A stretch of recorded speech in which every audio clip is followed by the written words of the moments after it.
And that's the procedure of going live. It was pretty simple, really. You just hit the button that says go live. So welcome one and all, boys, girls, ladies and gentlemen, super intelligent shades of the colour sky blue pink.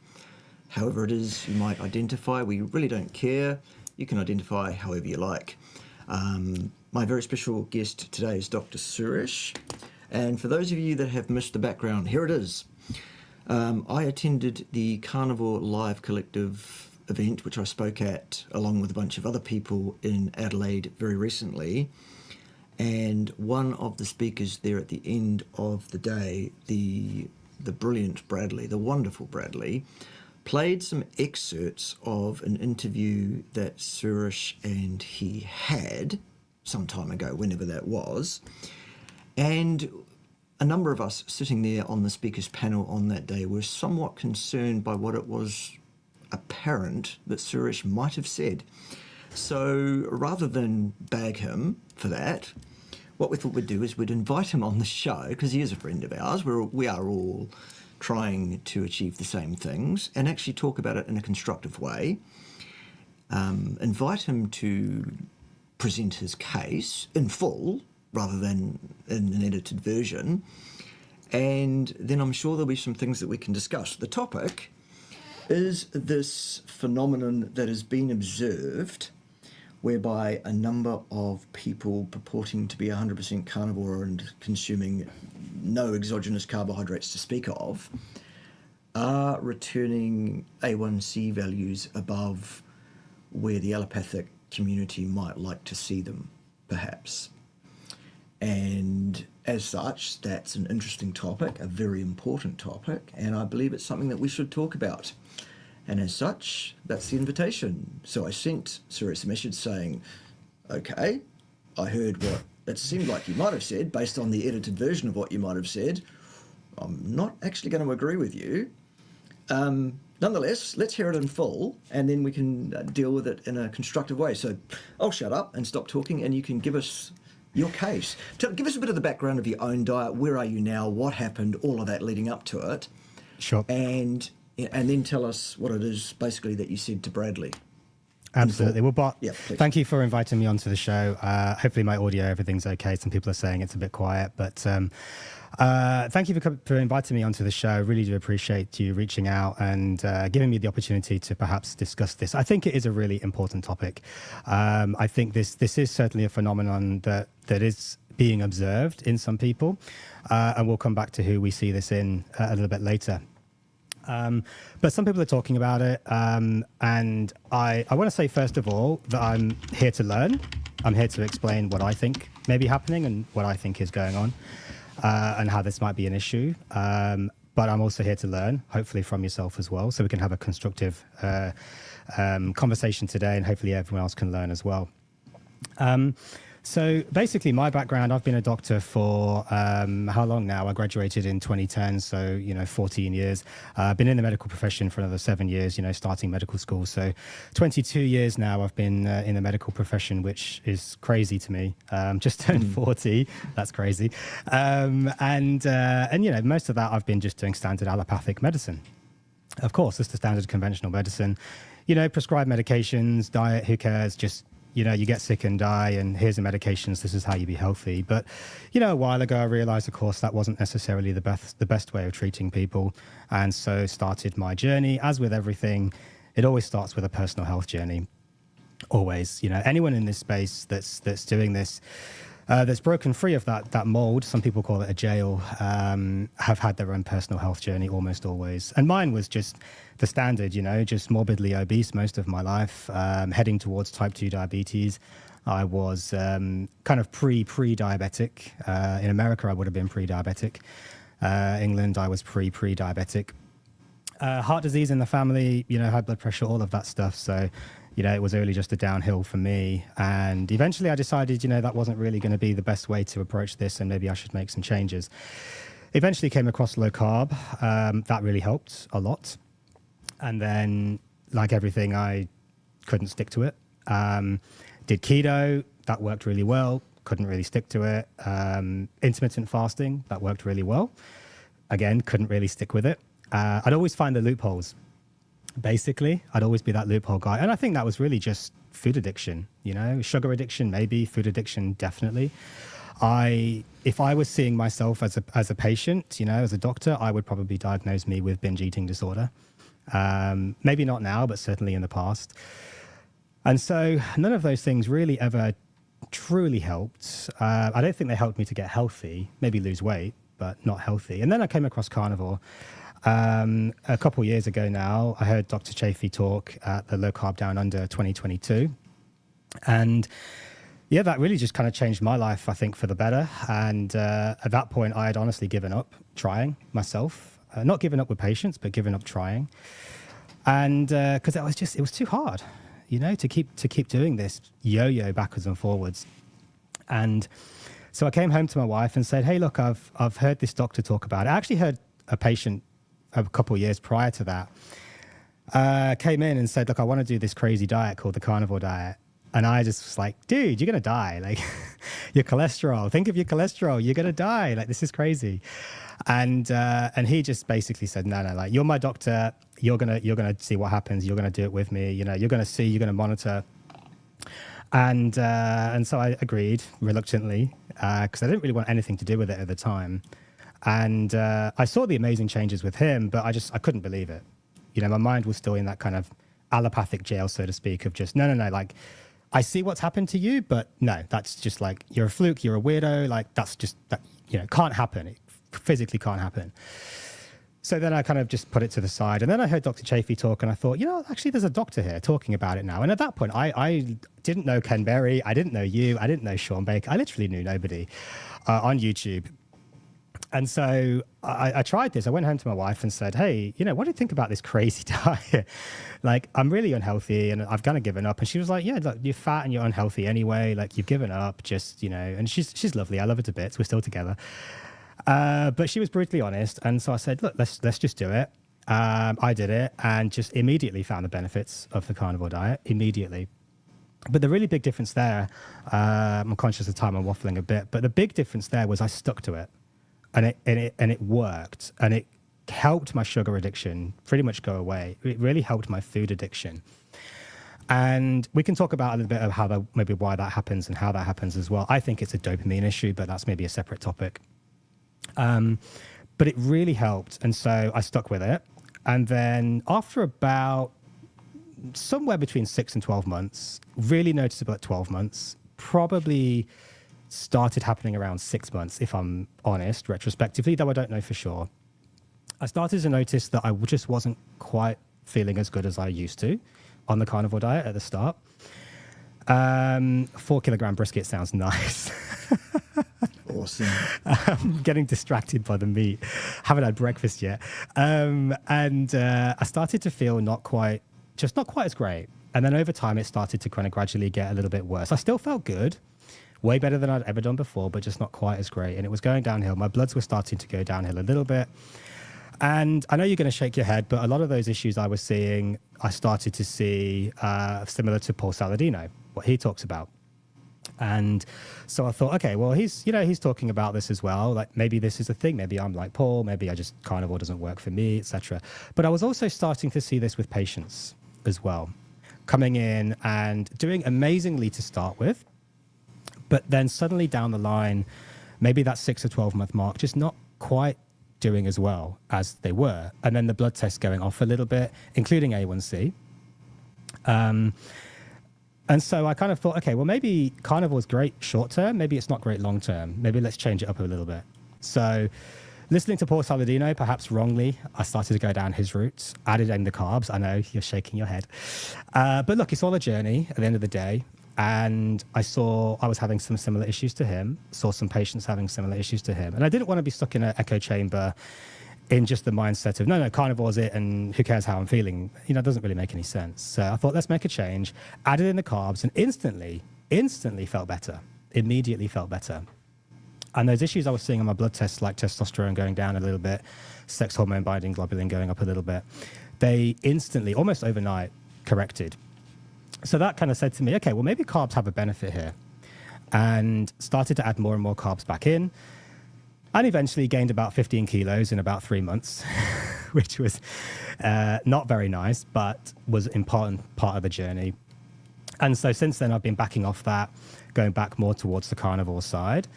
And basically now I'm pretty much back almost on zero carbs again, but typically around maybe 20, 30 grams of carbs.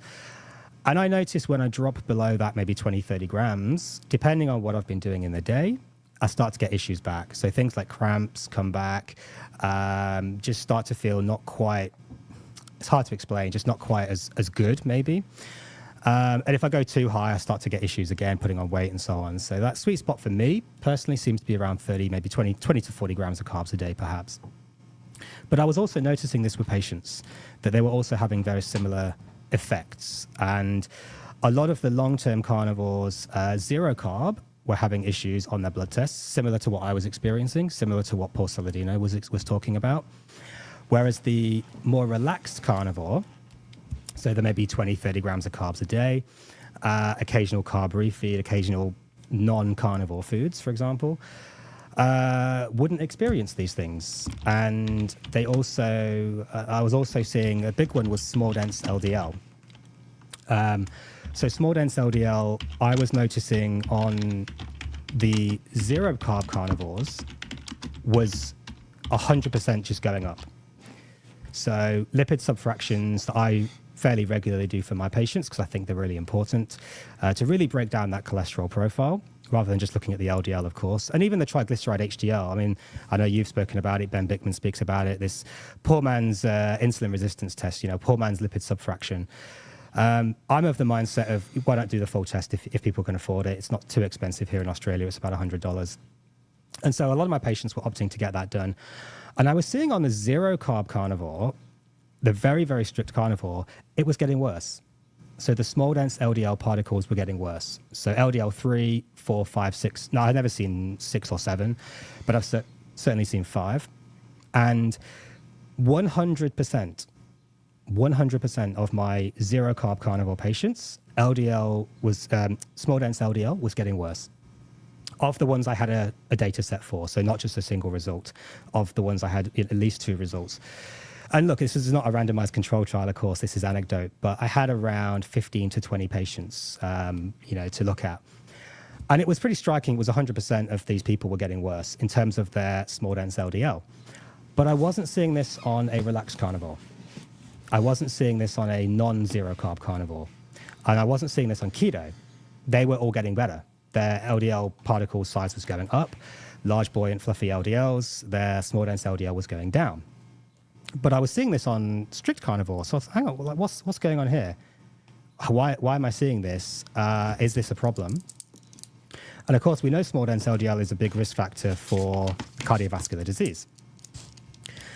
So I also started seeing other patterns with my patients, the zero carb carnivores, their glucose going up, their A1c going up, which is the main context of today.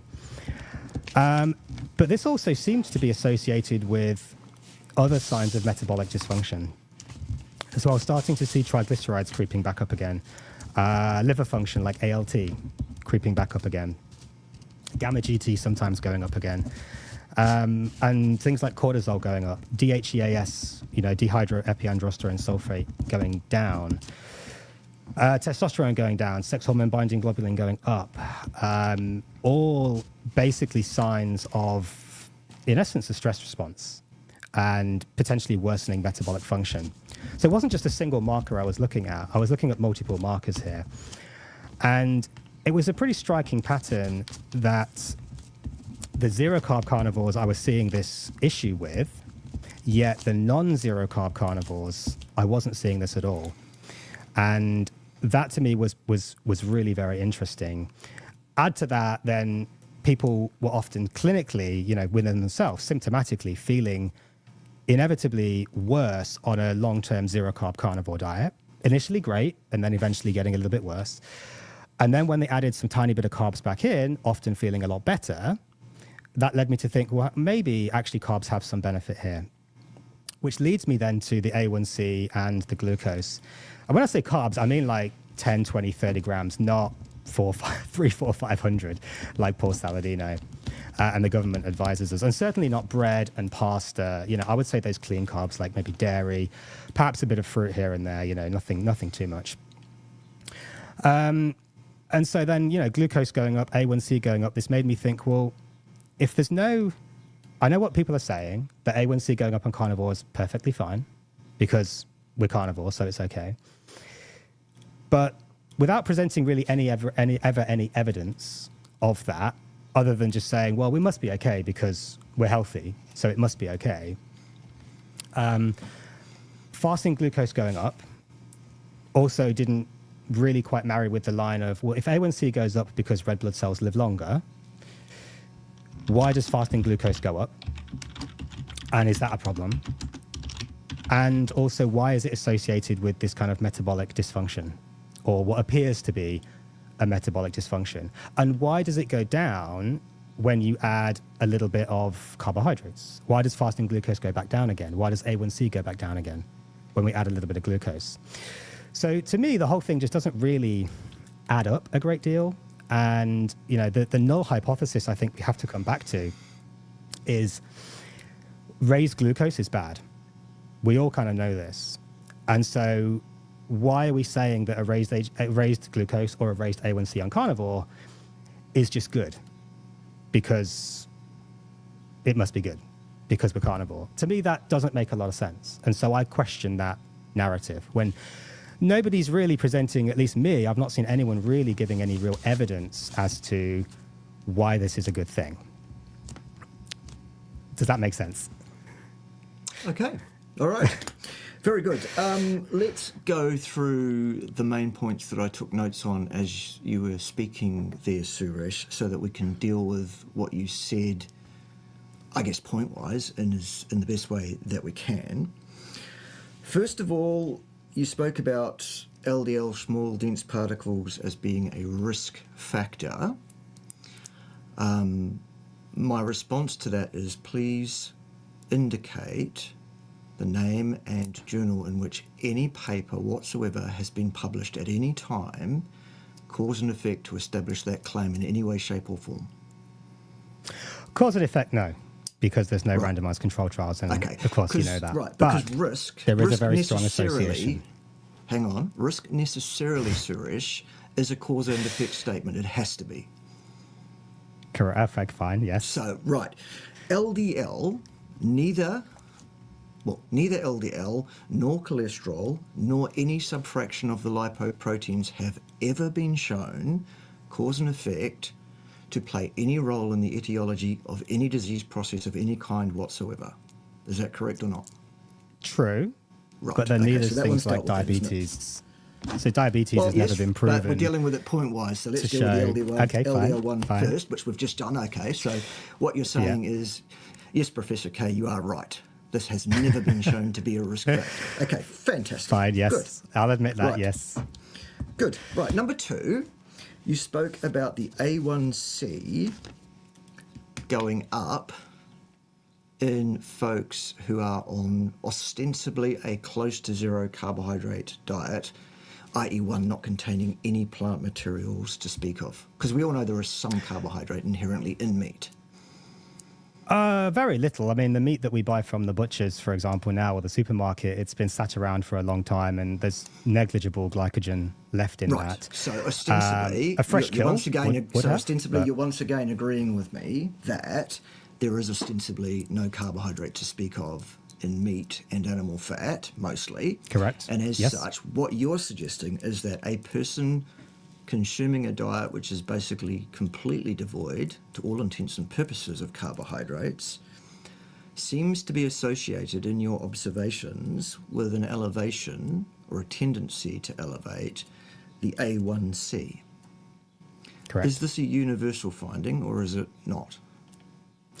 For my patients, it seems to be, yes. I don't know about the broader community, of course. I know this is a widely held point that people say that some people go up on it. I haven't seen other influencers mentioning specifically who this is happening for, so I can't speak to that. But for my patients, my observations, yes, this is a zero-carb carnivore issue. Okay, all right. Anthony Chaffee claims to be ostensibly zero carbohydrate, and I believe him. Why would he lie? I am not, so I'm not going to use myself as an example. I consume a similar amount of carbohydrates to what you're telling me you do, actually. around about somewhere between 20 and 40 a day would be about what the regimen I'm on and have been on for some time. Okay. He tells me he doesn't do that, and I believe him. He also tells me that his A1C is not elevated. So there's an N equals 1 anecdote for what that's worth. Okay. Secondly, in your discussion with Bradley, you stated that you have never seen any evidence whatever to support the idea that a lot of carnivores are suggesting, which is, well, our red cells live longer, probably, and as such are more likely to show a higher level on the A1C test than someone whose red cells don't live as long. Is that correct? Correct. Have you still never seen any evidence to that effect? Not any compelling evidence, no.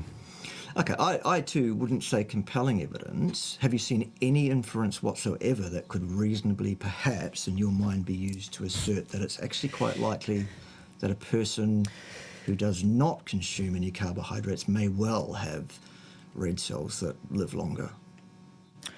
Actually, no. And I was researching prior to this, interview, because I know, of course, this was going to come up, and I still couldn't find any studies looking at, certainly carnivore. I mean, there's basically zero studies, of course, with carnivore. I couldn't really find any studies, even in keto, or even particularly low-carb diets, demonstrating that red blood cells do actually live longer. Whilst this could happen, admittedly, yes. And I know people like Paul Mason have spoke about reticulocytes maybe, changing, and this could indicate red blood cells living longer, admittedly, yes. I'm still yet to see any evidence that says this actually does happen. I'm also yet to see evidence that A1C living longer naturally would otherwise increase, red blood cells living longer would naturally increase A1C. It could happen, absolutely. And there are studies demonstrating that when red blood cells have a shorter lifespan, that they do tend to show a lower HbA1c level. But these tends to also be in people with hemoglobinopathies, which may be a confounding factor, of course. Sure. But also they're saying that shorter A1C lifestyles have a lower A1C, and then saying that, well, that means that longer living red blood cells have a higher A1C, but that's not necessarily, again, shown as, I've not seen any research that actually demonstrates that beyond around the 100, maybe 120 days average red blood cell lifespan anyway. Up to that point, I'm not aware of any studies that have looked at it beyond that lifespan. Okay. All right. If you know them, I would love you to send them to me, because I would love to know. Well, I will do after this discussion, but I can also share a few things with you now that are of interest in that regard. There are one or two leaps of faith here, perhaps, and if you think anything I have to say here is completely unreasonable, please do sing up. However, let's have a look at the first of these. Which is this paper here. Oops, there it is. And the leap of faith here is that this is a paper that considers the lifespan of red blood cells in patients with type 2 diabetes. And what it found using a carbon monoxide technique to estimate the breakdown of red cells, and thus to use a regression sum to work out what the likely survival time was of the red cells in those individuals, that the difference was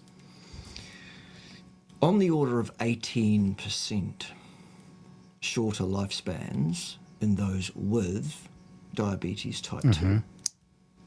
So that's interesting, isn't it?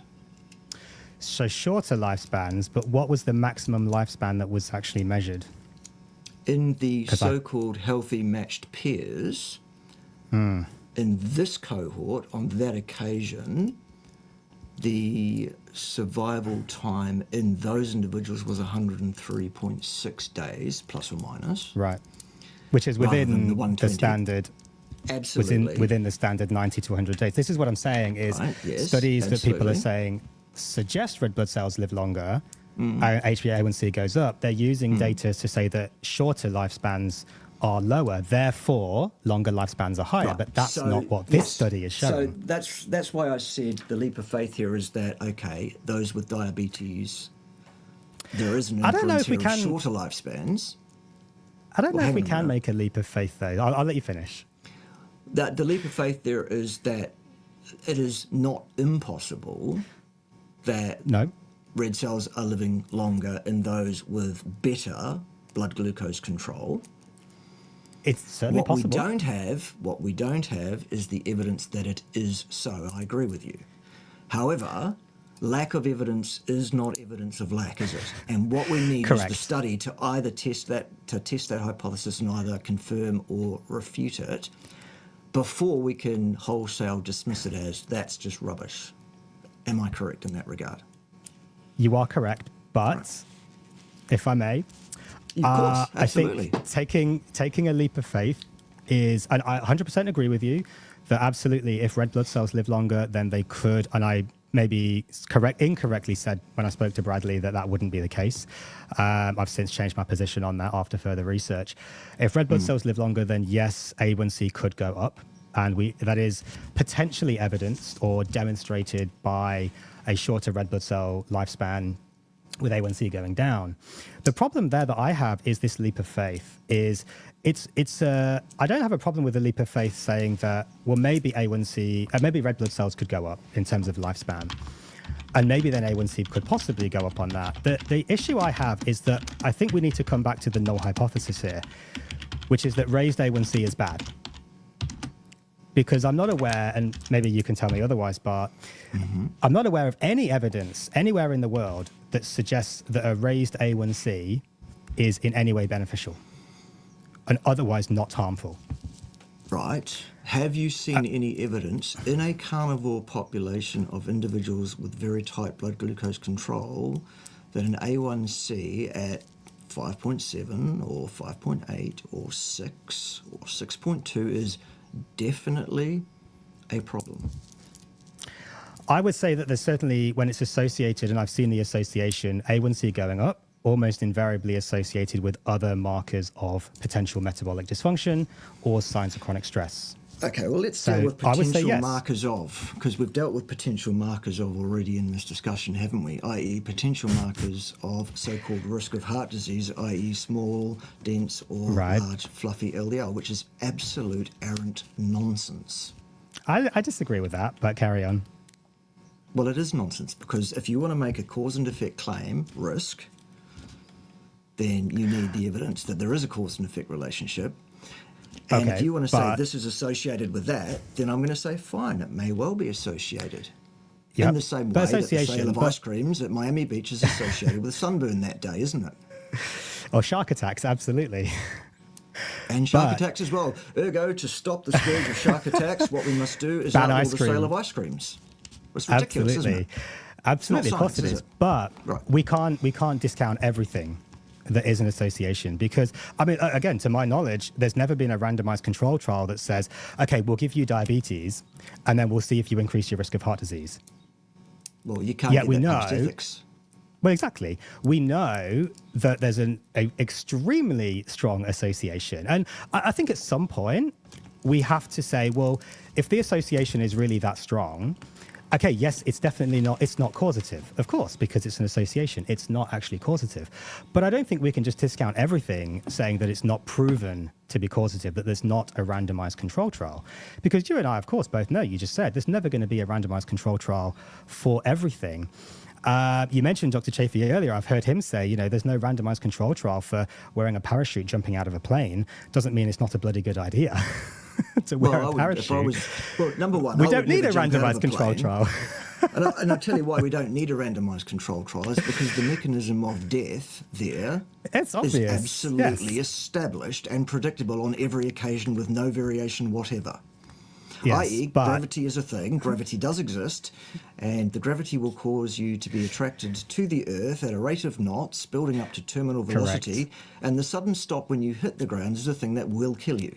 No question. Yes. But what you're talking about... of an A1C sitting at around about 6, is it? In a carnivore population. Let's say diabetes, for example. diabetes, we know the mechanisms by which it might influence heart disease, but it's never been shown to cause heart disease, Right. And what you're saying there is essentially, okay, there's mechanistic pathways. We know that for small dense LDL, for example, as well. But we also, at some point you have to say, well, this association is so ridiculously strong that at some point you have to say, well, we can never actually prove it because it's not a randomized control trial, but there's so much association here that at some point we have to just accept that maybe this is a thing. And I'm not aware of any evidence that A1C going up is of any benefit to anybody. And we actually just have evidence of harm broadly across the population. So I think the leap of faith to say that A1C going up is okay, when it goes against that null hypothesis of it's not okay, I think that's a problem. All right, so if I present you with a case study of a client of mine who I spoke to several days ago, who presented to me, and I did some calculations and whatever else, and I determined that his body mass index was in excess of 35. Would you diagnose him as obese? That would meet the clinical definition of obesity, yes. However, that would be a massive mistake in this case, because he is a Probably. very large bodybuilder. Yeah. With absolutely no body fat on his body to speak of, in fact. So the clinical definition of obesity there is erroneous. Correct. So if we're using the the BMI clinical 35, definition yes. of A1C at above 5.7 or 6, depending what country or territory you're in, that is also erroneous if you apply it to a population who are carnivore entirely and thus have very tightly controlled blood glucose with very few excursions away from the mean value of their blood glucose. Because at the end of the day, the damage is done when the blood glucose is up well over 150. But what are you really kind of basing that evidence on in terms of, saying that there's no risk to these people? I didn't say there's no risk. I said it's inappropriate to apply a blanket prognostic view of someone's A1C without considering what their diet is and ergo what their blood glucose area under the curve looks like if you map the thing out using a CGM, for example, because there is a difference between that and that. Isn't there? Sure, massively, of course there is. And the area under the curve is, of course, the important thing there. But let's maybe then talk, if I can, Bart, about fructosamine. Yeah. So fructosamine, of course, isn't associated in any way, to my understanding, at least, with red blood cell lifespan. And I don't regularly measure fructosamine, so I can't speak overly to it, but I have done it a couple times. And again, on those zero-carb carnivores, this is only a small population. Now we're talking 1 or 2 patients maybe. I've seen it go up. So fructosamine has gone up, which is suggesting that their area under the curve, as you say, is higher. But that's nothing to do with red blood cell lifespan. So why is their fasting glucose going up? And why then are we assuming that this is safe, that this is okay, when glucose levels are so tightly regulated in the body because it's so basically toxic? Why are we then saying, but this is fine because, well, we're carnivores, so it must be okay? That's the part that I have an issue with, is this assumption that it must be okay. Okay, so how is it different from an assumption that it's not? Well, because, again, the null hypothesis is that glucose going up is inherently dangerous because it's very tightly controlled within the body and it's associated with metabolic dysfunction. And then when you see it associated... So if it was tightly controlled, Suresh, why would it go up? Well, that's my question to you, is why is it going up on the zero-carb carnivores and no one else? Why is it not going up on perhaps you are right? There are several potential explanations which cannot be dismissed. One of which is that those red blood cells might just be living longer. We are yet to dismiss that hypothesis. So that's one. That wouldn't affect fasting glucose, though, or fructosamine. Why not? Why would it affect fasting glucose? Well, because at the end of the day, what are the factors that affect the level of glucose in someone's blood? Well, the amount of glucose they're eating, the liver, fasting insulin levels, gluconeogenesis, glucagon, all of these other hormones. I'm not aware that red blood cells are involved in that particularly. However, when we're talking about A1C, which was the topic that we were talking about, that absolutely is tied up. So that's one explanation for the A1C. Correct. In but that terms doesn't of fasting explain blood glucose, what why data glucose have goes you up. what data have you got that suggests that there is a meaningful or problematic increase in the fasting blood glucose universally in everyone who does not consume carbohydrates? Well, all I can speak on is my patients that I've seen. And again, look, this is not a randomized control trial, of course, and this is essentially anecdote, but it's observation. It's, it's what I've observed. But this is again observed by, widespread, influencers out there talking about A1C going up on carnivore and glucose going up on carnivore. So it's clearly not me that just experiencing this with my patients. Okay. And what I'm saying is it's not just the fasting glucose. If you look at the A1C and say, okay, well, that goes up on higher red blood cell lifespan. Okay, fine.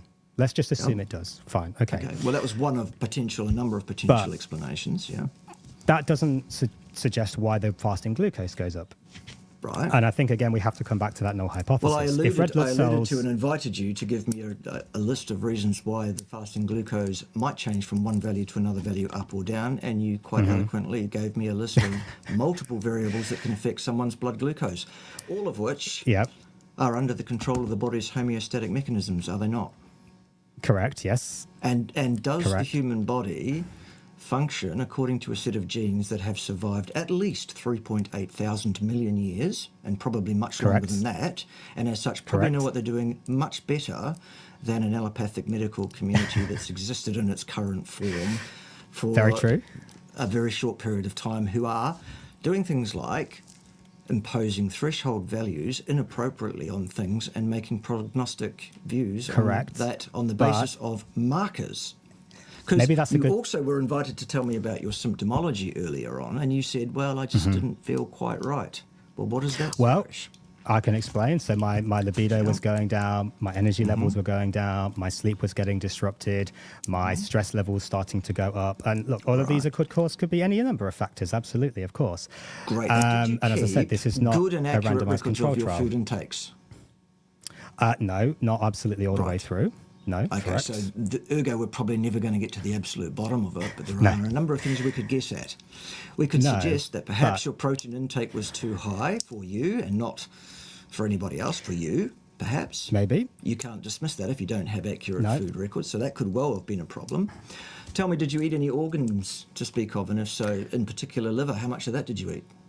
Not very much, very occasionally. How much? Probably less than 1 gram a day on average, I would imagine. Right. I could that literally potentially have every couple of contributed weeks, to maybe the at problem? most. Could that I doubt potentially... it. 1 gram of liver a day? Well, I think very speculation, unlikely. Isn't it? Well, I might agree with but you. at some However, it's point not impossible, is it? you have to say no. But at some point you have to say, look, okay, we're splitting hairs at some point. Sure. Can I bring it back a little bit? Is Anthony Chaffee lying about his A1C and his fasting blood glucose? I don't know. I'm certainly not going to accuse him of lying about that. Right. But I haven't seen his blood results, so I don't know. But maybe we can bring it back a little bit. You mentioned there about the human body, evolving for 4.5 million years and knowing a lot more than, of course, allopathic doctors. And look, that is, of course, 100% true. Right. But maybe that's a good time to talk about meat in the wild. So if you eat meat in the wild, if you go out and do a fresh kill right now and you eat that meat, it has some glycogen in it. Sure. So a strict zero-carb carnivore diet is not a natural human diet. So your suggestion, if I may, is saying humans that at all times have eaten their meat immediately. They haven't tried to preserve it ever, and they haven't kept it for any time sometimes they would have. Probably most of the time they would have. And there was also availability of seasonal fruit, berries, occasional mushrooms, random bits of honey, etc. Sure. I'm not talking, again, levels of Paul Saladino, but more than zero. And so your assertion that the human body is perfectly fine on zero-carb carnivore because it's been doing it for millions of years, actually, no, it hasn't been doing it for millions of years at all. It's been doing probably you just said that I said that. That was the implication. Never said that, not ever. I have never said that in my life, Suresh, not once, ever. That was the inference. Or at least that's how I inferred it.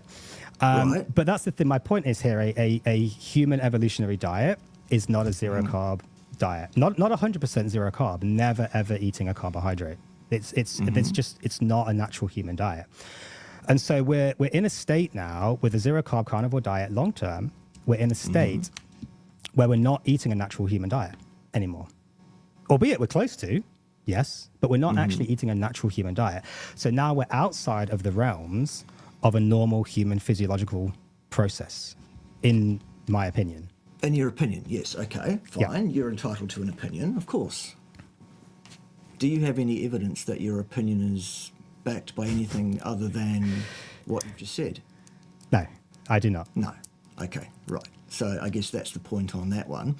Can you tell me physiologically what the exact requirement for carbohydrates is in the human physiological system in terms of how many grams a day must we consume in order to be healthy, as evidenced by 0. any kind of science? Right. 0 still. Because gluconeogenesis is a thing, isn't it? Correct. But And if your body again, decides that the level of glucose in your blood needs to be 5.7, 5.8, 5.9, 6, whatever it is, around about that value, let's come back to the question I asked earlier that you've already answered so that you can answer it again in the same way, hopefully, which is there any evidence in a carnivore community that an A1C or a fasted blood glucose at that level, so long as it doesn't go up, down, so long as it's stable at that level, is there any evidence that that is problematic?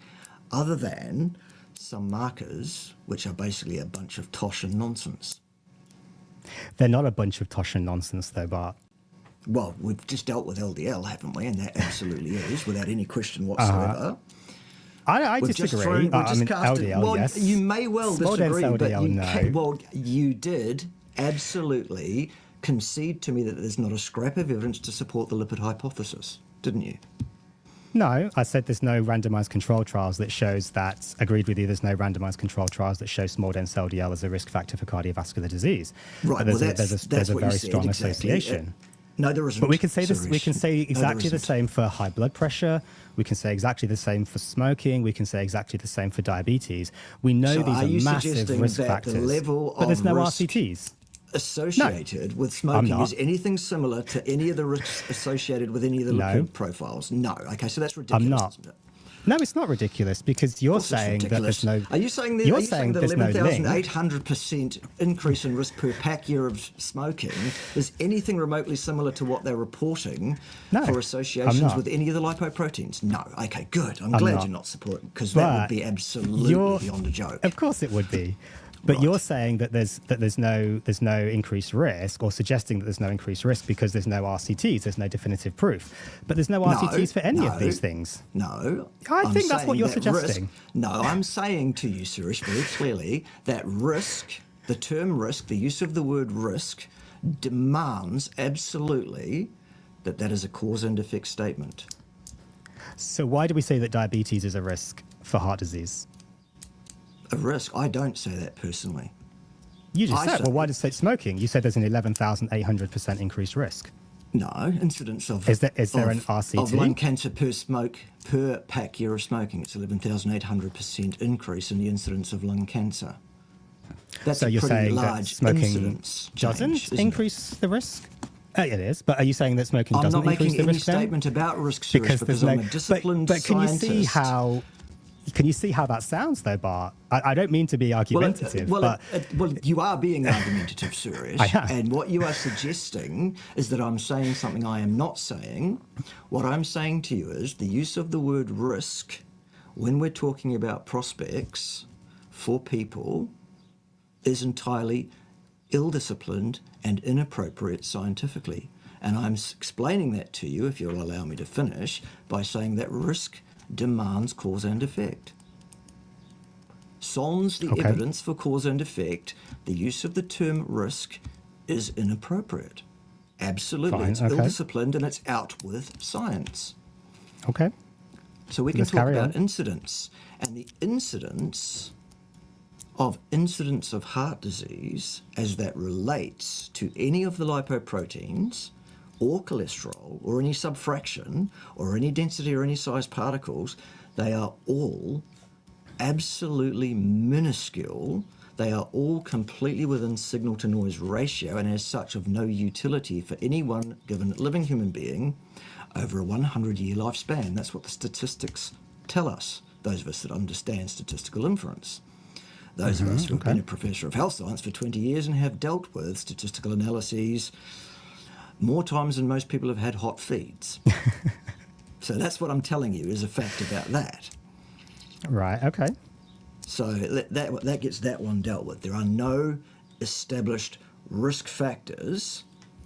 That is an inappropriate terminology which is used inappropriately by some people in the fraternity, for want of a better term, of science, those who are actually ill-disciplined, a bit pseudoscientific, or at least, if they're not doing it with malice aforethought, somewhat incompetent, and it should stop. How would you then say that diabetes is associated, incidence or otherwise, with heart disease risk? Again, you just used that word again, didn't you? Okay, Risk. well, let's take out risk. Right. Why do we see this association? Okay. The association between diabetes and heart disease seems to me, as someone who's also worked in the field of cardiovascular pathophysiology for more than a decade, out of my 2-decade academic career, which also took in other topics at other times, what I would suggest to you is that the very likely, in my professional opinion, the very likely underpinning etiology of both type 2 diabetes and atherosclerosis includes chronic systemic inflammation.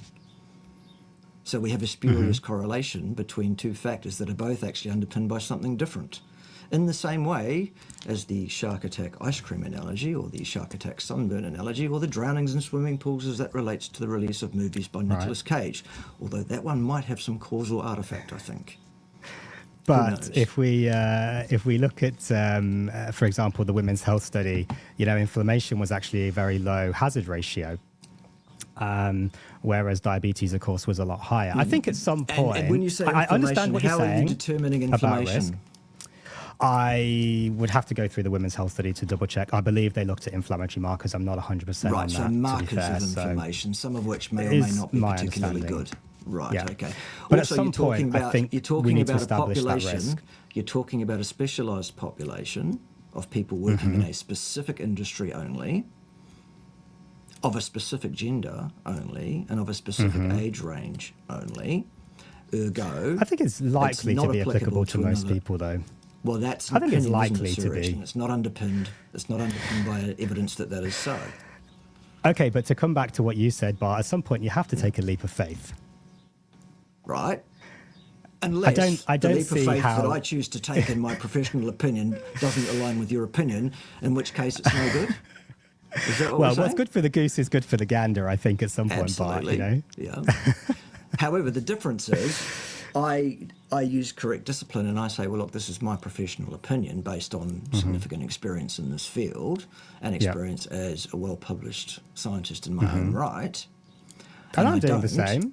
Yeah, but I don't use words like risk inappropriately. Fine, okay.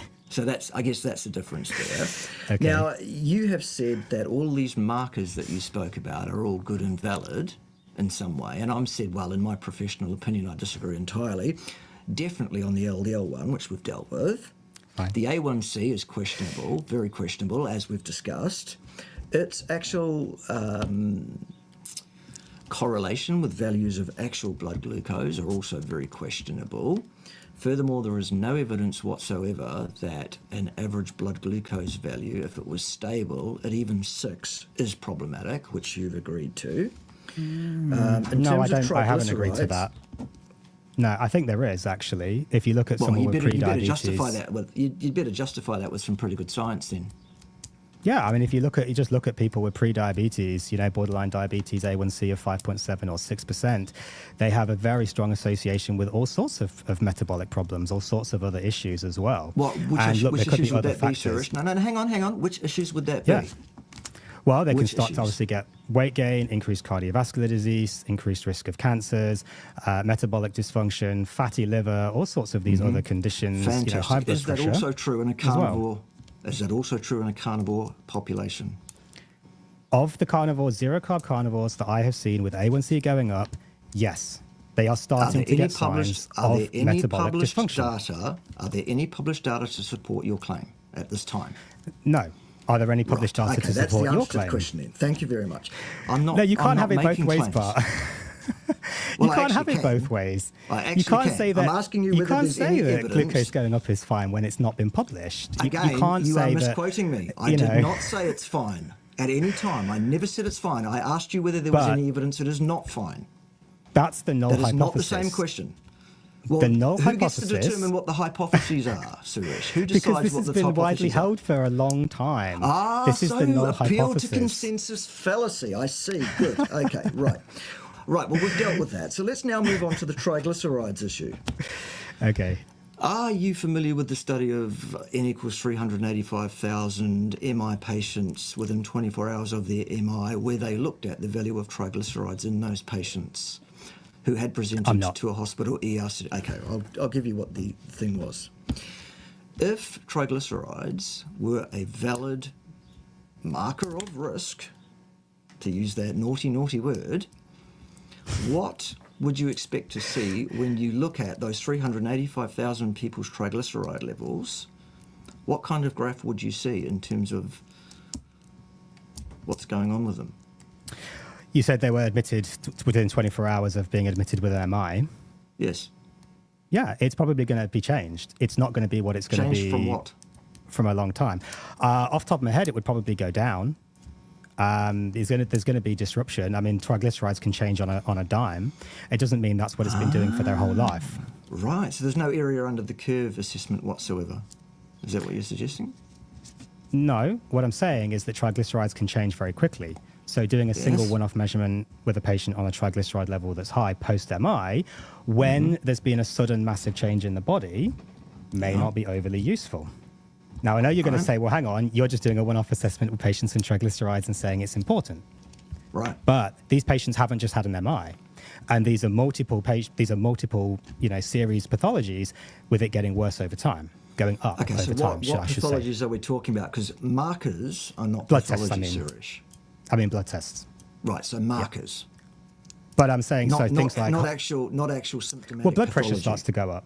Blood pressure starts to go up. Okay, so blood They pressure start is a to feel symptomatic pathology, absolutely. more stress, more anxiety. They start to get lower libido. They start to get sleep problems. All of these things start to creep in with blood tests suggesting a picture of a metabolic dysfunction and a stress response.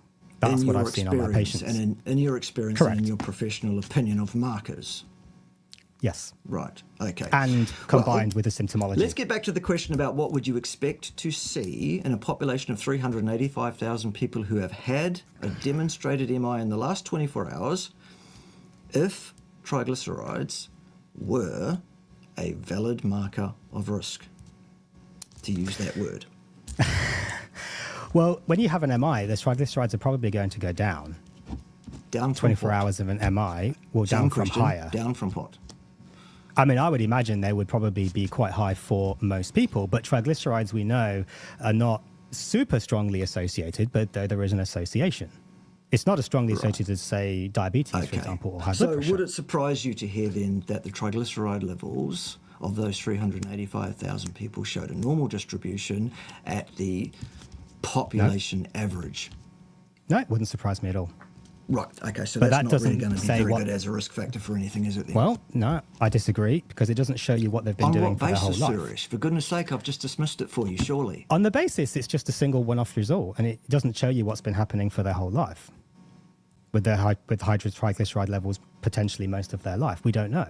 A single one-off result You've just is tripped not yourself overly up on that useful. one before by admitting that you're doing the same thing by taking a one-off test of their triglyceride and saying that's a problem. No, I'm not doing one-off tests. I'm doing serial tests for patients and showing that it's going up over time. So are you able to show us or publish somewhere a case series where you can do a decent In the area process, under the curve of trying. assessment? Okay, what's the In issue the with getting process and that part trying. there? The issue is time, honestly, Bart. It's I've never wrote a paper, admittedly, and it's getting these things done. It's time. It's auditing my work properly.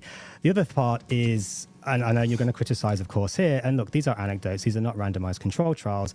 It's having a population that is, essentially kind of enough data to actually say, well, this is actually potentially a concern, rather than, of course, someone like you picking it all apart. So I've got to go through. It takes time, of course, you know that, to actually look at what I can potentially publish. Mm-hmm. Time is the biggest factor. I've got 4 kids. I'm busy, and it's very hard.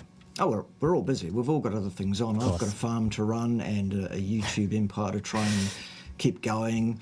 I've got, the product range that I stand behind to promote. We've all got lots of things on. At the end of the day, what you have suggested, or what it seems to me that you have suggested, is that in your experience with X number of patients, whatever the N number is there, that you think every single person that presents to you on a strict 100% carnivore diet has blood markers, which in your professional opinion are aberrant, to which my response is, according to whom, other than yourself, on the basis of what? And you can say, well, consensus authority, to which I'll say, well, consensus authority fallacy, and I'll ask you for any cause and effect inference that what you're suggesting is establishable, i.e. these people are at elevated risk of anything whatsoever, and you've admitted to me that there is no evidence to support that claim. Is that accurate? And whatever, yes, I've been a bit jarring, which you knew I was going to be. I haven't given you the grumpy professor act. I haven't given you the swearing at you and all that carry on, because I said no, I you wouldn't have not. do. No, you have not. And that's because you're a decent bloke whose heart's in the right place, trying to do the right thing. But what I am going to do, because that's what I do, is educate my viewership and everybody else's viewership who wants to watch this as to the disciplines of science, as to the requirements to remain within those disciplines, as to the requirement to moderate the way we communicate with our patients, our clients, the general public, or anyone that watches our YouTube channel, so that what we actually say, not what we are being accused of saying, Suresh, but what we actually say is unassailable. I agree. And what I have actually said is, great, you've given us an opinion. You're welcome to it. Opinions are, of course, a lot like anal orifices, aren't they? In that almost everybody's got one, and it's almost certainly full of shit. And we don't really want to see or hear from it. What you haven't been able to do, because I knew you wouldn't be able to, is provide any evidence that a person who eats a 100% carnivore diet, whose A1c and or fasting glucose drifts up to around about the level of around about 5.8, 5.9, or even 6, there is no indication there of risk of any pathology at any time for that individual or any other group of individuals, actually, because the data to underpin that claim does not exist. To use your definition of risk? Correct. To use a more standardized definition of risk? Yeah, it is. That's what you're saying. So appeal to a consensus. To use, fine, okay, we'll call it that. But to use a more consensus, opinion of risk, yes, I would bring it back to you, Bart. And I think this has been a useful discussion. And look, I've learned, I think, some things from today. Hopefully, your viewers have as well. I think, it comes back to, for me, what's good for the goose is good for the gander. And I think if you're saying, we know that things like diabetes, for example, there's a huge increased risk with heart disease. We know this is true. Whatever semantics we want to use. I won't have that. There's a huge increase in risk. I will not have it. Risk is not the right word. Incidence, retrospectively, in the populations who have been assessed in the past under the circumstances that those people lived with their genes, with no controls of any kind, you cannot extrapolate a study in one population to another.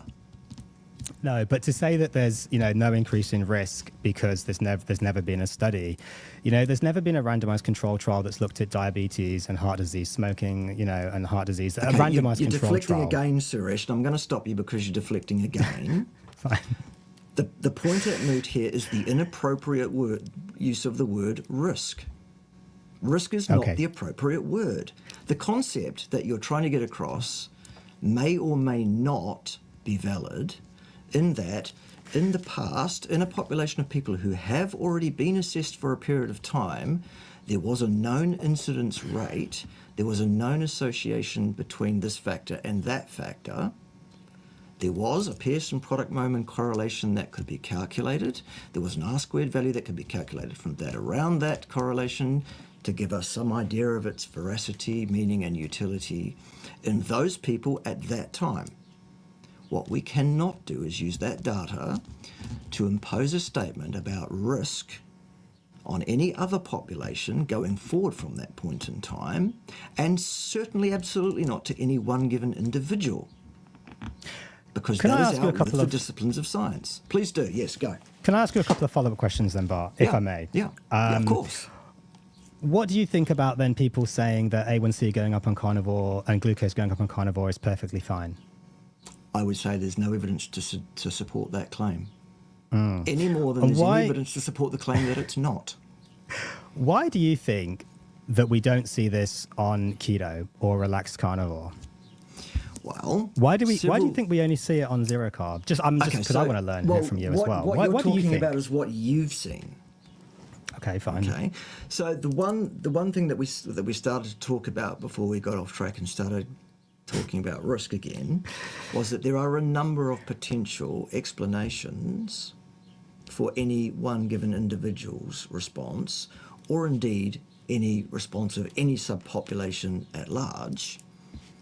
And we talked about A1C and erythrocyte lifespan or potential lifespan issues as one potential explanation that cannot be dismissed nor confirmed at this point. Mm-hmm. We can speak about the potential that a number of individuals experiencing this response may well be consuming too much protein for them under the circumstances that they're in at that time. That cannot be dismissed. And I could go on all day about a number of other potential explanations as well, including the likelihood that if you're consuming some carbohydrate, that the drive to consume protein may well be dropped as well, which may well also have a knock-on effect. There may be an additive effect because, well, we have confounds, covariates, and collinearities going on. What I'm suggesting is what I've always suggested, and that is that human nutrition science, and I always give it that, does not exist, Suresh. True. What we have is a ring-fenced area of ideology based on consensus fallacy, based on financial conflict of interest, and a bunch of other factors, including things like publication bias, which is a basic statistical issue, as well as a conduct of science issue, i.e. null results don't get published. They end up in the bottom filing drawers, and then when you do a funnel plot on a meta-analysis, you go, oh, look, publication bias, invalid result, for example. Garbage in, garbage out. We have a bunch of clowns running around suggesting that epidemiology is science, and I refer specifically to health science epidemiology and nutrition epidemiology, because it's not science, it's not remotely akin to science. In fact, it's one of the furthest things from science I've ever seen, actually. And then we have statistical skullduggery like adjustment, which don't even get me started on, because that's fabrication, absolute fabrication. You have issues with adjusting. I don't have issues with it. I state outright that it's fabrication. It's not science.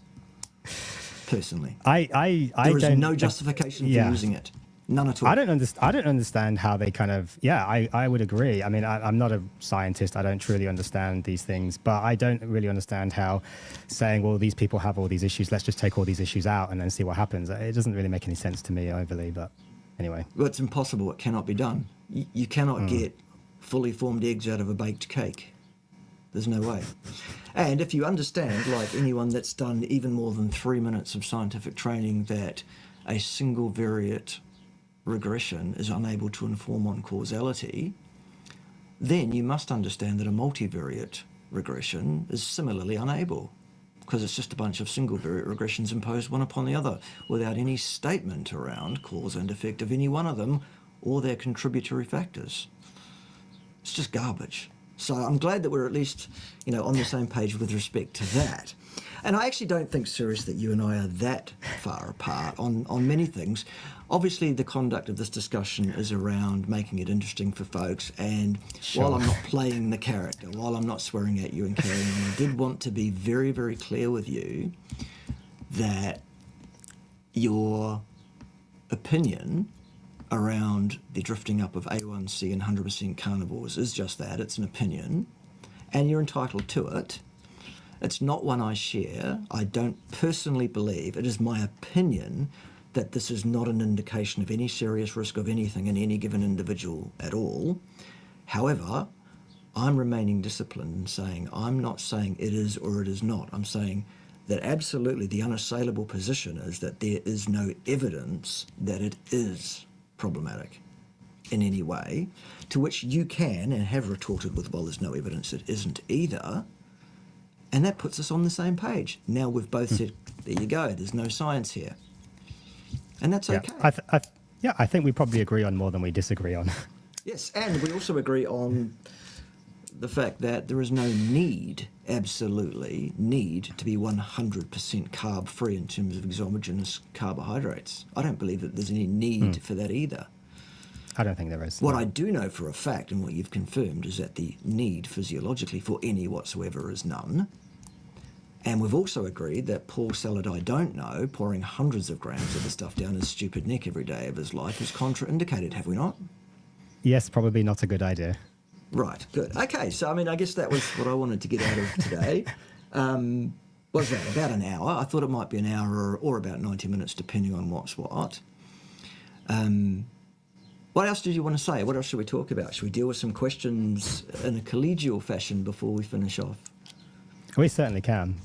Right, because I did mark a few out earlier, and there's probably a few more that have come through since. Let's hope my markings of starring questions haven't disappeared. Okay, here we go. Is it possible that low folate on carnivore could impair red blood cell formulation and artificially affect the A1C? What's your view on that? Certainly, low folate on carnivore is a very common thing that we see. Absolutely. Folate in meat is almost, it's very low, basically. Higher in organ meats, though a lot of people are not eating those. Eggs, pretty good folate, of course, but a lot of people are not eating tons of eggs. And low folate will impair red blood cell production, that's for sure. I don't know how that would affect A1C, because I'm not aware if there's any evidence to suggest that red blood cells not being produced as much would make red blood cells live longer, which could potentially affect A1C.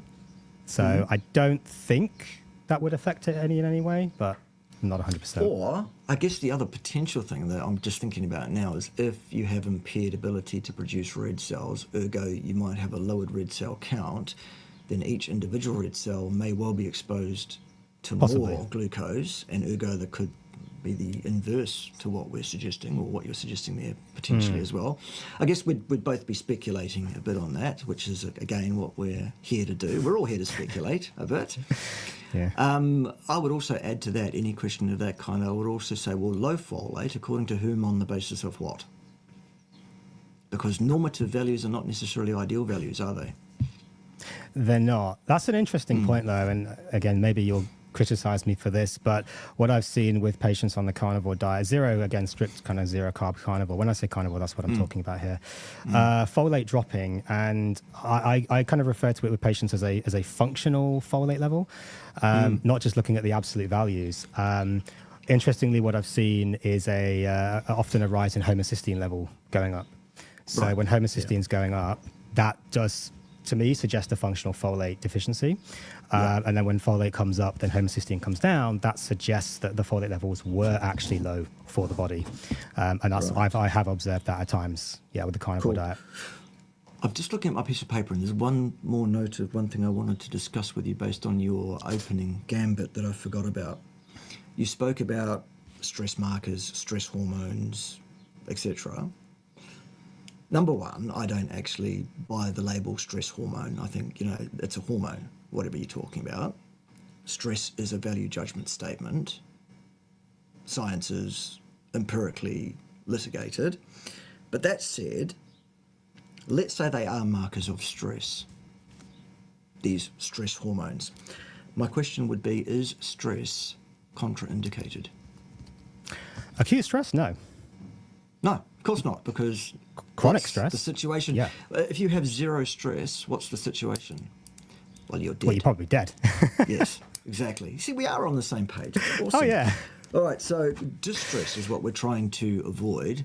So markers of stress may not be markers of distress. Correct. So even without this the is argument where, about the specific markers that you proposed, that Fine. some of Yes. which I poo-pooed absolutely, and some of which I said, well, they're questionable. Okay, cool. Sorry, I just thought we should close off that, make sure I've covered off all my notes. There they are. All right, good. Kelly says, I've been keto since 2018 and my A1C has gone from 5.2 to 5.7. I eat 30 total carbs. Why? I think we've covered that. I think that's what the whole discussion was about. The answer is neither one of us can tell you for sure. We can both speculate. What neither one of us can tell you is whether that's a problem or not,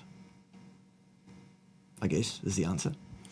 I guess what we need is a large number of long-term anecdotes, and we're starting to get a larger and larger cohort of people who do claim, at least, to be 100% carnivore, some of whom claim to have been so for multiple decades, and the lack of any, I guess, really significant reports of large numbers of people suffering pathologies, dropping dead or growing a new head or anything like that would seem to purport or support the idea that it may not necessarily be. Of course, everything's individual, isn't it? You might have perfect bloods and drop dead. Correct. Any minute, Absolutely. in fact. I don't want to worry any of you, but that could happen. You might also have the worst bloods, the worst markers of stress in the world, and, outlive anybody, I guess. It's possible because, well, N equals 1, isn't it? Haley says, carnivore almost a year. My A1C is 5.7. My insulin is 5.6. I'm not the least bit concerned. Okay, cool. I mean, we didn't even get into insulin and so-called insulin resistance and the whole, nature of that thing as a construct. And, we could do that another day if you like, Suresh. We can. If you like. I think I would agree with you, though. I don't think we would butt heads on that, actually. Okay. I agree well, that with wouldn't you. be much fun to watch, would it, if we don't? It wouldn't. No, it wouldn't. But yeah. I mean, insulin's a marker. It's a single marker. Yes. Insulin's just a single marker. That's right. Just that's like it. any other of the markers that you proposed to me Correct. earlier, Suresh. Right. Good. Okay. Thank you. Thanks for that. All right. Of course, you can put all the markers together and say, well, there's a package of markers that may or may not infer a potential problem, which you did, and I've said, okay, fine, to that. What I have absolutely objected to, just to make it clear once again, is the use of the word risk, because it's a cause and effect statement necessarily, and we don't have that data. Look, I mean, the reason for this discussion, really, other than because it's a great discussion, and I knew it would be, educational for everybody, and I knew it would be, great fun because you're a top bloke, you really are. Thank you. But I was very concerned because, and it may not have been your fault, I was concerned because the information that Bradley presented in Adelaide was an edited version of a discussion you had, and there was just points which made it look like you were saying absolutely everybody in the world who eats 100% carnivore will be diabetic because someone who has an A1C above 5.7 or 6 is a diabetic. That's what it looked like you said. That's why I said, hey, I don't think... Certainly don't think I ever said that. So, no.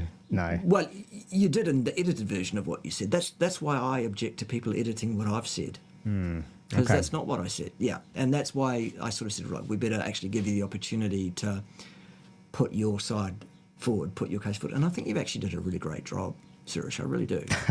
I appreciate that. It's while stressful. everyone's going, no, of course. But actually, I think you did a great job. I really do. Yeah. So there's that, for what it's worth.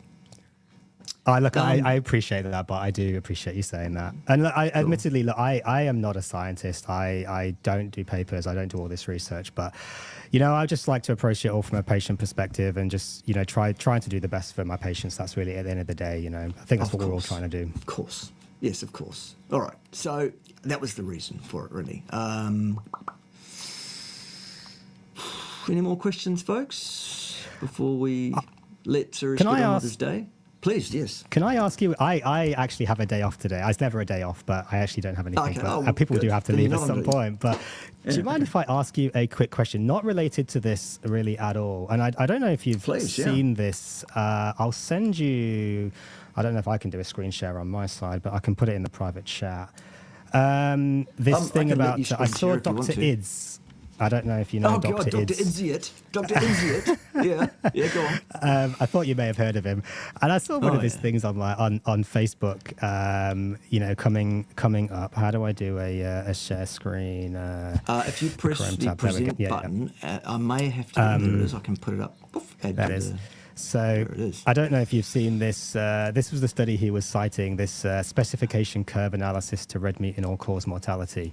Right. So he was kind of made this video saying that, carnivore influencers are basically using this study to show that red meat, lowers the risk of all-cause mortality. And it doesn't do that and blah, blah, blah, whatever. But I think this is an interesting paper to look at. What we were talking about earlier with just the analyses, how you do with the analyses and, biases and adjustments and all this kind of thing. And I don't know what your thoughts on this specification curve analysis are, but, in essence, they took this NHANES data, 22,000 patients, and basically put it through about 1,400 different, versions of the analysis. And everyone came out with a different response, basically. Right. And show different results from the same data. Right. Okay. It's another form of what is ostensibly a multivariate regression analysis technique.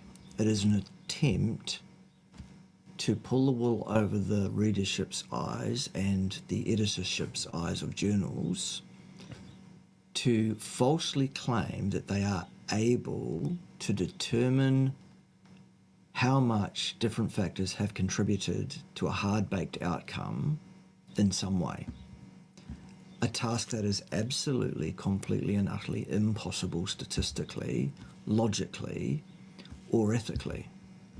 This is another example of not even pseudoscience, this is anti-science because it purports to be science and it's nothing of the sort. It's not remotely related to it. The situation with regards to red meat and mortality is there is no extant evidence anywhere in the literature, and there never will be, that the consumption of any amount of red meat is or is not causal in the development of any disease process in any group of individuals, let alone any individual. It's rubbish. It's not science. That's my take on it. It's just utter postulous garbage. Your take on this specification curve analysis is that it's garbage, or this paper specifically. Okay, interesting. Yeah, interesting. Absolute garbage. Do you not think it serves to highlight the potential biases, though, in the analytical methods that researchers actually use to present the data, though? And I guess my follow-on question from that is, what if this is garbage and looking at lots of different ways to analyze the data, which is the correct way to analyze the data? And how do we know that? Well, it depends on which data you're talking about. If you're talking about the incidence of mortality retrospectively in a group of people drawn at random or otherwise from any given population, the correct way to interpret it is that's what happened in those people at that time under those circumstances, period.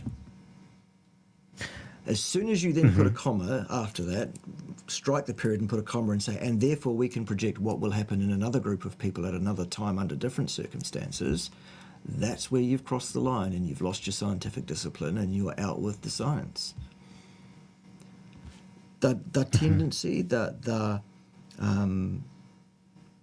desire to want to do that, to say, and so therefore there's a utility in this, I understand why there is a desire to do that. What I'm saying is it is entirely out with science. It's entirely inappropriate. There is no justification for it, none at all. That's what I'm saying. Yeah. But however, what you're suggesting as well isn't, someone that was a bit educated on statistics, scientific methods and all of that wanted to use a paper like this to pick holes in what this paper's done. Well, I've done that many times with these kind of studies on my channel. So yes, it has, I guess the utility, if there is a utility, is in people who understand what has been done and why it's nonsense, to make videos explaining to people why it's nonsense. Well, I guess then it serves some purpose if we want to make a silver lining out of what's basically a cloud of nonsense, I guess. Yeah, fair enough. All right. Anything else today, or? No, I think I'm good. There was a question about dopamine. I don't know if you wanted to talk about that. Okay, absolutely. But that's a different topic. But you can absolutely talk about dopamine. Yeah, I mean, I with carnivore diet, I always try and approach things from first principles because, of course, we know there's really no research into it. And so it fascinated me from the start, why on the carnivore diet, what is it about carnivore diet that seems to help people with addictions, smoking, gambling, gaming. My gaming addiction, it definitely helped me with that. Food addiction, sugar addiction, it definitely helped me with that as well. Yeah. And I suspect, again, I have no way to prove it, unfortunately, but I suspect it's a dopamine pathway issue. And that's, I think, the big difference between keto and, say, carnivore is all those keto treats and, sweet things and desserts and keto cakes and all those things that I certainly used to do to try and get around, the loophole, basically, of no sugars, artificial sweeteners, and all that kind of stuff. Yeah. Whereas the carnivores are typically taking all of that stuff out. And so I think that leads to a very low dopamine state, which incidentally maybe how it seems to help with things like ADHD as well, potentially. So just I think it's an interesting observation. I've definitely seen it with my patients. I've seen it with myself. This is fairly widely reported as well, that it helps with these addictive behaviors. And we just don't know why. I suspect it's a dopamine thing. I don't know what your thoughts, if you have any on that, are. Yeah, I guess what's going through my mind as you're speaking is that any different from saying you felt a bit better when you added 30 or 40 grams of carbs back in? Because that could be a dopamine response too, couldn't it? It could be. Yeah, it's possible. I mean, certainly if you poured 400 and 500 and 600 grams of carbs down your neck every single day of your stupid life, that would definitely be something that you could probably say, I think that's probably pretty much an addictive behaviour. I think that's probably based in dopamine. Because, I mean, people often say that kind of things to me. And I usually respond by saying, well, look, there are some things that we can do as human beings that might make us feel better that are not necessarily good for our health ongoingly, despite what some markers in our blood might say, which probably don't give us much information of utility, as we've litigated, I think, to death today already. For instance, I always feel somewhat better, at least short term, when I drink too much alcohol and or masturbate furiously. They're both things that are great for me. You get banned off YouTube for saying that. Could you? I mean, if I was going to get banned off YouTube, and I may well at some point still, it's probably not for saying masturbating. Well, I don't know, but yeah, I mean, obviously, I think the dopamine side's an interesting take, and I think that's probably how it helps with the addiction sides. Yeah, yeah. I mean, again, if you wanted to talk to someone who specialises in addictive behaviour and specifically food addiction, or at least used to before she decided to give that up to become a farmer, you might talk to my lovely partner Pim. That's her thing.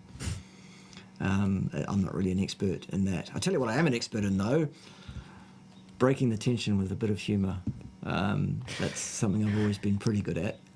No, okay, great. I think we've covered it off. I think you did a great job, as I said. I thank you very much for your valuable time and your willingness to front up to, whatever level of the character that you were going to, I guess. I mean, I did try and reassure you that I was going to keep it under control, and I think I did. I think you did. You were very nice. You were very friendly, Bart. And I feel like this has been a useful discussion for me. Hopefully, it's been a useful discussion for everybody watching as well. Yes, I hope so too. That's why we're doing it, other than for the clicks and that, and so that you can all go and buy the sponsor's product, which is advertised at the bottom of the screen, has been the whole thing. Also, just to remind folks, anyone that wants to come and visit the independent sovereign nation of Pimbatia, that's the farm that Pim and I have bought. We have 40 acres here in the beautiful Tasman district of New Zealand. It's green, it's lush, it's unbelievably beautiful. We have cows, we have sheep, we have goats, we have ducks and chickens, and jobs to do on the farm. So what we thought was, why don't some of you come and stay with us for a bit? We'll put you up, we'll feed you, give us 20 hours of farm labour, and go and do some other things while you're here, because there's plenty to do around the region. I think that's a win-win for everybody. Send us an email and we'll vet you. You'll have to get past Ted. Ted will be the arbiter of whether you're an acceptable visitor or not. And he's a hard taskmaster, as Ted. But that's on offer as well. So that, and also the hardcore carnivore formulations of this raw product, which the company have happily made available to those in the Australian and New Zealand markets as a test. So if you don't support it, everybody else in the world will be knocking on your door saying, we wanted that, and you fuckers didn't buy it. So it went away. So don't let that happen. Go and order it. It'll be there next week at your doorstep. It's great stuff. It's exactly like the existing Stem Enhance, except the capsule is not cellulose, it's bovine gel, and the flow agent is not a rice starch, it's silica. Cool. 100% carnivore. Right. See you then. Thanks once again, Suresh. Thanks again for your time. I really do appreciate it. And Thank you. Yeah, let's talk again. That was fun. It was. Ciao. Right. See you then. All right, all that remains is for me to sing you out with the national anthem of Pimbatia, which, as we all know, goes a little bit something like this. Steak and eggs and steak. That's what you should have for your breakfast. Delicious. Eggs and steak and steak and eggs. Just making sure you heard. Yes, I think they did get it, Ted. Good. All right. See you next time, boys and girls, ladies and gentlemen, and super intelligent shades of the colour green. Bye for now.